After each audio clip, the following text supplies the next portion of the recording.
నమస్తే, welcome to digital news. ముందుగా headlines. Andhra Pradesh గ్రామీణ రహదారులకు కేంద్రం భారీ చేత, పనుల నాణ్యతపై రాజీ పడొద్దని ఉప ముఖ్యమంత్రి పవన్ కళ్యాణ్ అధికారులకు ఆదేశం.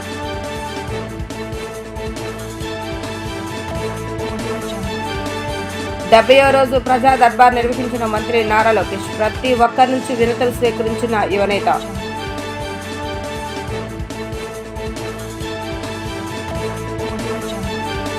దుబాయ్లో పర్యటిస్తున్న మంత్రి నారాయణ పలు కన్స్ట్రక్షన్ కంపెనీల ప్రతినిధులతో భేటీ.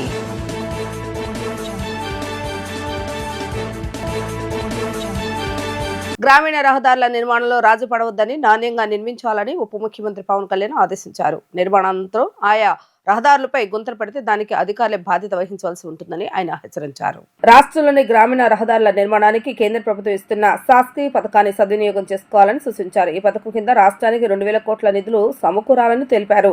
వీటితో రోడ్లను పునర్నిర్మించే కార్యక్రమం చేపడుతున్నామని అన్నారు. తొలుత పూర్తిగా ధ్వంసమై రహదారులను నిర్మించాలని అన్నారు. శాస్త్రీ నిధులను వినియోగించే ప్రణాళికపై అధికారులకు ఆయన దిశానిర్దేశం చేశారు. రహదారుల నాణ్యతలో రాజీ పడవద్దంటూ ఆయన తేల్చి చెప్పారు. టీడీపీ కేంద్ర కార్యాలయంలో మంత్రి లోకేష్ 70వ రోజు ప్రజా దర్బార్ నిర్వహించారు. ఉదయం 11 గంటల నుంచి సాయంత్రం 4 గంటల వరకు వినతులు స్వీకరించారు. అనంతరం పార్టీ కార్యకలాపాలపై పార్టీ బ్యాకప్ సిబ్బందితో చర్చించారు. తిరిగి రాత్రి 8 గంటలకు ఇంటికి వెళ్లే సమయంలో సుమారు 500 మంది పైచీలుగా ప్రజలు వేచి ఉండటం చూసి మరో గంట పాటు అర్జీలు స్వీకరించారు.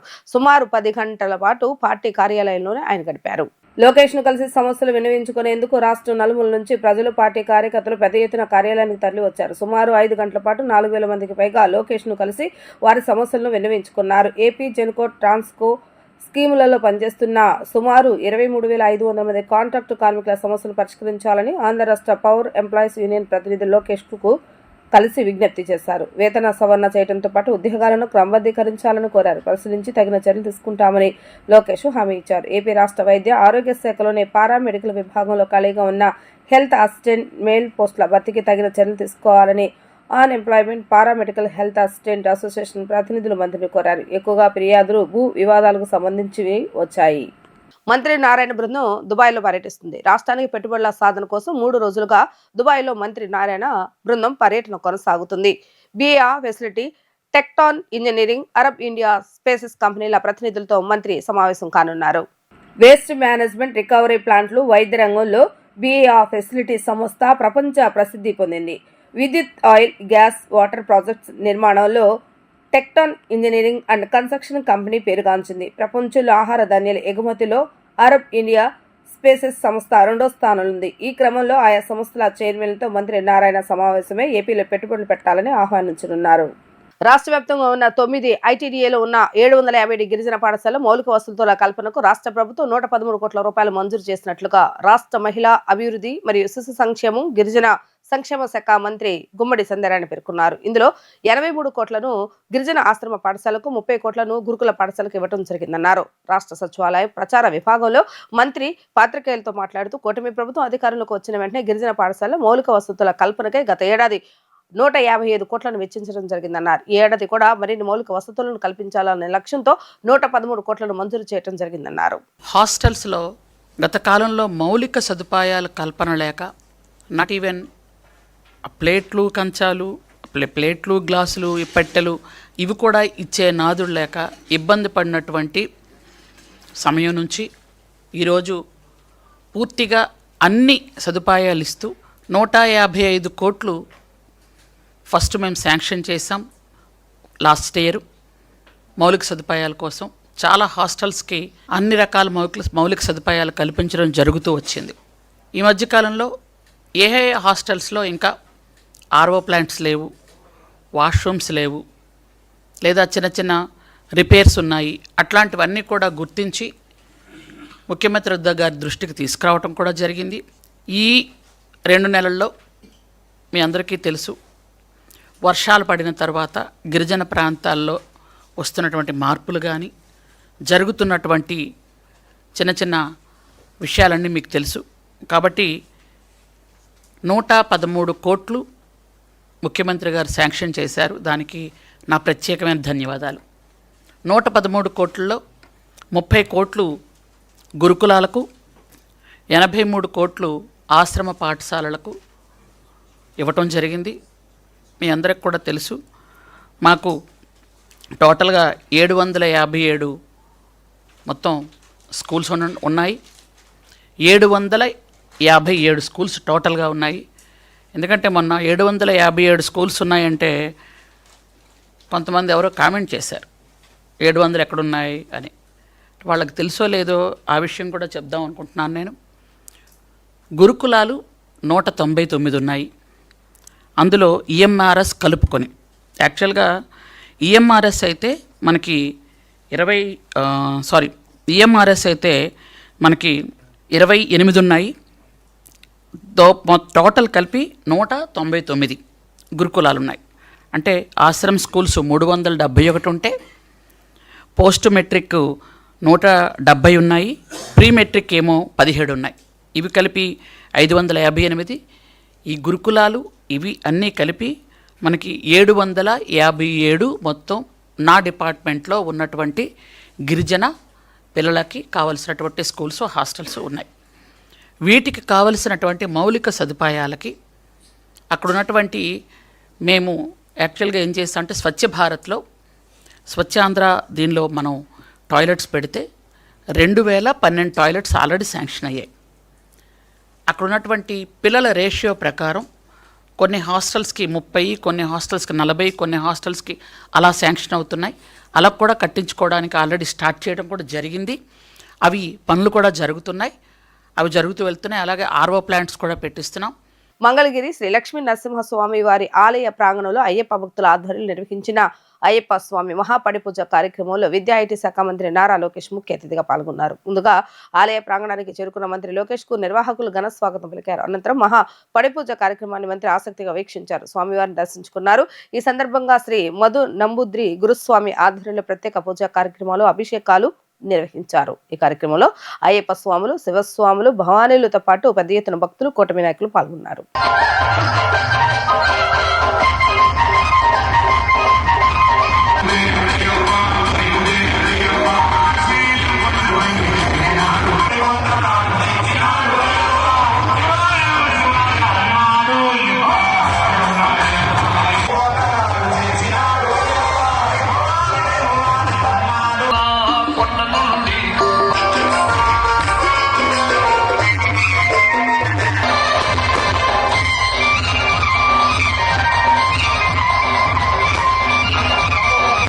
విజయవాడను స్పోర్ట్స్ హబ్ గా మార్చాలని పార్లమెంటు సభ్యులు కేశవ శివనాథ్ అన్నారు. విజయవాడ నగరపాలక సంస్థ ప్రధాన కార్యాలయంలో గల కమాండ్ కంట్రోల్ రూమ్ నందు commissioner Dhyan Chandra, SAAP chairman A Ravinaidu, MD S భరణితో సమీక్ష సమావేశం నిర్వహించారు. ఈ సమావేశంలో Indira Gandhi municipal stadium, Vidyadharapuram stadium, Makineni Basavapunnaiah స్టేడియంలో క్రీడా ప్రాంగణాలని జాతీయ, అంతర్జాతీయ స్థాయి ప్రమాణాలతో అభివృద్ధి చేయడానికి తీసుకోవాల్సిన చర్యలపై చర్చించారు. ఈ సందర్భంగా పార్లమెంట్ సభ్యులు కేశవ శివనాథ్ మాట్లాడుతూ విజయవాడ క్రీడా ప్రాంగణాలని జాతీయ, అంతర్జాతీయ స్థాయిలో ఉండేటట్లుగా చర్యలు తీసుకుంటున్నామని, జాతీయ, అంతర్జాతీయ స్థాయి క్రీడా పోటీలు ఇక్కడ జరిగితే విజయవాడ ఆర్థికంగా బలపడుతుందని అన్నారు. డిసెంబర్లో జరగనున్న షటిల్, బ్యాడ్మింటన్ పోటీలకు వీలుగా ఇండోర్ స్టేడియంస్ ను పూర్తి స్థాయిలో అందుబాటులో తీసుకొస్తామని అన్నారు. ఈ సమావేశంలో విజయవాడ నగరపాలక సంస్థ అదనపు commissioner doctor D Chandrasekhar, chief engineer P Satyakumari, estate officer A Srinath, SAAP అధికారులు పాల్గొన్నారు. క్రాఫ్ట్ కౌన్సిల్ ఆఫ్ ఆంధ్రప్రదేశ్ ఆధ్వర్యంలో వసంతం 2025 పేరిట చేనేత కార్మికులు, వృత్తిదారుల ఉత్పత్తులతో 5, 6వ తేదీలో exhibition నిర్వహిస్తున్నట్లుగా council chairperson yes Ranjana తెలిపారు. ఈ ప్రదర్శనలో పశ్చిమ బెంగాల్, ఒడిశా, బెనారస్, కోటా, గద్వాల్, చందేరి, లక్నో, చికంగారి, కాంజీవరం, కర్ణాటక ప్రింటెడ్ టస్సర్లలో సాధారణ దుస్తులు, ఇంకా ఆర్ట్, లెదర్, పెప్ట్రీ, జూటీస్ దుస్తులు, సెరామిక్స్ తదితర వస్తువులు అందుబాటులో ఉంటాయని అన్నారు. చేనేత కార్మికుల డిజైనర్లు రూపొందించిన వస్త్రాలు, ఇతర అపురూప వస్తు సంచయంతో స్టాల్స్ ను ఏర్పాటు చేస్తున్నామని అన్నారు. బందరోడ్లోని శేషసాయి కళ్యాణ మండపంలో జరిగే ఈ ప్రదర్శనను మంత్రి నారా లోకేష్ తన సతీమణి బ్రాహ్మణితో కలిసి ప్రారంభిస్తారని వివరించారు. ఉదయం 10 గంటల నుంచి రాత్రి 8 గంటల వరకు 2 రోజుల పాటు ఈ ప్రదర్శన కొనసాగుతుందని అన్నారు. ఈ అవకాశాన్ని విజయవాడ వాసులు సద్వినియోగం చేసుకోవాలని ఆమె కోరారు. ఈ 10 yearsలో ఒక పార్టిసిపెంట్స్ ఒకళ్ళు, కస్టమర్స్ ఒకళ్ళతో ఒక రిలేషన్షిప్ బిల్డ్ అయింది. ఇది మా క్రాఫ్ట్ కౌన్సిల్ అనే కాదు, అన్ని క్రాఫ్ట్ కౌన్సిల్లో ఎక్కువ త్రూఅవుట్ ఇండియా మాకు 11 కౌన్సిల్స్ ఉన్నాయి. వాళ్ళందరితో అదే యూఎస్బి ఉంటుంది. వీళ్ళు మంచి ప్రోడక్ట్స్ తెస్తారు, దే వోంట్ కాంప్రమైజ్. దీంట్లో చాలా పెద్ద రోల్ క్యూరేషన్. ఈమె పక్కన ఉన్నారు సునీత గారు, ఆమె అసలు అన్కాంప్రమైజింగ్. లాస్ట్ మినిట్ వరకు మాకు టెన్షన్లోనే పెడతారు. Because she looks for the best person, మార్కెట్ని బాగా స్టడీ చేస్తారు.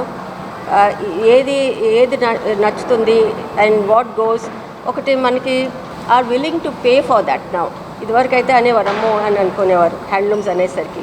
బికాజ్ మరి మీకు తెలుసు కదా, హ్యాండ్లూమ్స్ అంటే దాని వెనకాల ఎంత పని ఉంటుందో. ఒక ఫ్యామిలీ అంతా దానికి వర్క్ చేస్తారు, వీవర్స్ ఫ్యామిలీ. సో అట్లా ఈమె క్యూరేట్ చేస్తారు. ఆ క్యూరేట్ చేసిన అది ఒక రకమైన చాలా శ్రమ పడిన పని. మేము ఆంధ్రానెస్ అనే మెసేజ్, ఆంధ్రానెస్ అంటే కశ్మీర్లో కశ్మీరియత్ అంటారు. అంటే ఇట్స్ అ ఫ్లేవర్, మన Andhra flavour. Not only food, మన కల్చరు, మన బట్టలు, మన ప్రదేశాలు, మన ఆంధ్రాలో ఉండే ప్రదేశాలు, ఇట్స్ మోస్ట్లీ టూరిజం అన్నీ కలిపి ఇట్స్ మిక్స్డ్ అనమాట. This is all that Andhraness అనేది చెప్పుకోవటానికి. What is Andhra about, Andhra Pradesh about. So అది కూడా దీంట్లో ఇంక్లూడెడ్ ఉంటుంది. ఒక 71 స్టాల్స్ వస్తున్నాయి. వీటిలో 26 కొత్త మెంబర్స్, కొత్త పార్టిసిపెంట్స్ ఉన్నారు. విజయవాడ చాలా ఛాలెంజింగ్ అండి. మాకు బెస్ట్ క్వాలిటీ రావాలి, తక్కువ ఖర్చు పెట్టాలి. సో అది ఎట్లా చేయాలనేది కొంచెం ఆమె ఇబ్బంది పడుతుంటారు. సో ఈ ఛాలెంజ్ ఇది చూసి 26 మంది వచ్చారంటే it's a big progress in my opinion. So కొంతమంది పేర్లు చదువుతాను ఎవరెవరు వస్తున్నారో. ఒడిశా నుంచి బెంగాల్, బనారస్, కోటా, గద్వాల్, చందేరి, చికెన్ కారీ, కాంజీవరం, కర్ణాటక, టసర్, ప్రింటెడ్ టసరు పిల్లలకి. ఇంకా కొన్ని క్రాఫ్ట్స్, బయట కొన్ని క్రాఫ్ట్స్ ఉంటాయి, అవి వాళ్ళు వస్తారు. మా చీఫ్ గెస్ట్, ఆ స్పెషల్ చీఫ్ గెస్ట్, ఆ ఫ్యామిలీలో సెకండ్ జనరేషన్ వస్తున్నారు. నారా లోకేష్ గారు, honourable minister of HRD and IT, RTG, government of Andhra Pradesh. ఆయన దీన్ని ఆవిష్కారం చేస్తారు. ఇక్కడ మాది ఒక చిన్న ప్రాజెక్ట్ చిన్నదన్ను, ఒక ప్రాజెక్ట్ అన్వేలింగ్ ఒకటి, బ్రాండ్ అన్వేలింగ్ ఒకటి జరుగుతుంది. అది కూడా ఈ వసంతంతో పాటుగా. సో అది ఒక చిన్న క్లస్టర్ని మేము ఒక రివైవ్ చేస్తున్నాము, డెవలప్ చేస్తున్నాము మాచర్ల దగ్గర. అది ఒకటి జరుగుతుంది. సో అందరూ వచ్చి దీన్ని సక్సెస్ చేయాలని కోరుకుంటా సెలవు తీసుకుంటాం. విశ్వనామ సంవత్సరం కార్తీక పౌర్ణమి సందర్భంగా విశ్వేశ్వర స్వామి వారి దేవస్థానం నందు ఈ రోజు ఉదయం నుండి విశేషంగా పంచామృతాలతో అభిషేకములు జరుగుతున్నాయని ప్రధాన అర్చకులు మామిలిపల్లి సాంబశివరావు శర్మ తెలిపారు. పౌర్ణమి రోజు ఇంద్రదేవేంద్రునికి అమ్మవార్లకు వస్త్ర ఆభరణాలతో అలంకరణ చేయడం జరిగిందని ఆయన స్పష్టం చేశారు. కార్తీక మాసం కార్తీక పౌర్ణమి పర్వదినోత్సవం సందర్భంగా భక్తులతో శివాలయాలు కిటకిటలాడుతున్నాయి. స్థానిక గన్నవరం శ్రీ కాశీ విశాలాక్షి అన్నపూర్ణ సహిత శ్రీ విశ్వేశ్వర స్వామి దేవస్థానానికి పెద్ద ఎత్తున భక్తులు తరలివచ్చారు. తెల్లవారుజామున 4 గంటల నుంచి కార్తీక పౌర్ణమి సందర్భంగా ప్రత్యేక పూజలు నిర్వహిస్తున్నారు. ఈ సందర్భంగా ప్రధాన అర్చకులు మామిలిపల్లి సాంబశివరావు శర్మ మాట్లాడుతూ అమ్మవార్లను గాజుల అలంకరణతో భక్తులు దర్శనిస్తున్నారని అన్నారు. ఈ రోజు ప్రత్యేకంగా గంధంతో అభిషేకం జరుగుతుందని తెలిపారు. సాయంత్రం జలపూర్ణ మహోత్సవం ఉంటుందని భక్తులందరూ విశేషంగా జలపూర్ణాన్ని దర్శించుకుని ఆ స్వామివారి యొక్క అనుగ్రహం పొందాలని కోరారు. దసరా మహోత్సవాలకు విశేషంగా పూజలు నిర్వహించబడతాయి. భక్తులు అధిక సంఖ్యలో స్వామివారిని దర్శించుకోవడానికి వస్తారని ఆయన స్పష్టం చేశారు. ఈరోజు విశ్వావసునామ సంవత్సరంలో కార్తీక పౌర్ణమి. ఈరోజు కార్తీక పౌర్ణమి సందర్భంగా మన గన్నవరంలో వేయించేసినటువంటి కాశీ విశాలాక్షి అన్నపూర్ణాదేవి సహిత విశ్వేశ్వర స్వామివారి దేవస్థానం నందు ఈరోజు ఉదయం నుండి కూడా విశేషంగా పంచామృతాలతో ఫలరసాలతో విశేషంగా అభిషేకం జరుగుతూ ఉన్నాయి. అభిషేకాలు తర్వాత విశేషంగా పౌర్ణమి రోజు ఇద్దరు దేవేరుడికి కూడా అమ్మవార్లకి హస్తాభరణాలతో అంటే గాజులతో అలంకరణ చేయడం జరిగింది. ఆ అమ్మవారులు ఇరువురు కూడా గాజులు అలంకరించి భక్తులందరికీ కూడా దర్శనమిస్తూ ఉన్నారు. అలాగే ఈరోజు విశేషంగా గంధంతో అభిషేకం జరుగుతుంది. దానిలో భాగంగానే రజత బిల్వదళాలతో కూడా అలంకరణ జరుగుతుంది. తరువాత సాయంత్రం ఆకాశదీపం అనంతరం జ్వాలాతోరణ మహోత్సవం ఉంటుంది. ఈ మహోత్సవంలో స్వామివారికి పూజ అనంతరం జ్వాలాతోరణాన్ని వెలిగించడం జరుగుతుంది. ఆ జ్వాలా తోరణంలో గుండా స్వామివారు 3 సార్లు తిరగటం జరుగుతుంది. శాస్త్రం ప్రకారం, ఆగమ శాస్త్రాల్లో చెప్పిన ప్రకారంగానే జరుగుతుంది. తర్వాత భక్తులందరూ కూడా జ్వాలా తోరణాన్ని దర్శించుకొని ఆ యొక్క స్వామివారి యొక్క అనుగ్రహానికి పాత్రులవుతారు. ఈ విధంగా ఈ గన్నవరంలో వెంచేసినటువంటి ఈ కాశీ విశాలాక్షి అన్నపూర్ణాదేవి సహిత విశ్వేశ్వర స్వామివారి దేవస్థానంలో గత 15 సంవత్సరాల నుండి కూడా ఇలాగే జరుగుతూ ఉంది. కార్యక్రమాలన్నీ కూడా చక్కగా శివరాత్రి కార్యక్రమాలు, దసరా మహోత్సవాలు అన్నీ కూడా విశేషంగా బాగా జరుగుతూ ఉన్నాయి. ఇక్కడ దేవాలయంలో నేను ప్రధాన అర్చకులుగా పనిచేస్తూ ఉన్నాను. వార్తలు ముగించే ముందు హెడ్లైన్స్ మరొకసారి. ఆంధ్రప్రదేశ్ గ్రామీణ రహదారులకు కేంద్రం భారీ చేయుత, పనుల నాణ్యతపై రాజీ పడొద్దని ఉప ముఖ్యమంత్రి పవన్ కళ్యాణ్ అధికారులకు ఆదేశం.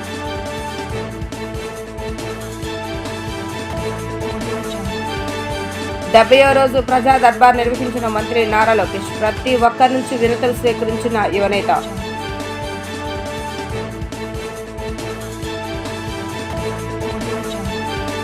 దుబాయ్లో పర్యటిస్తున్న మంత్రి నారాయణ పలు కన్స్ట్రక్షన్ కంపెనీల ప్రతినిధులతో భేటీ.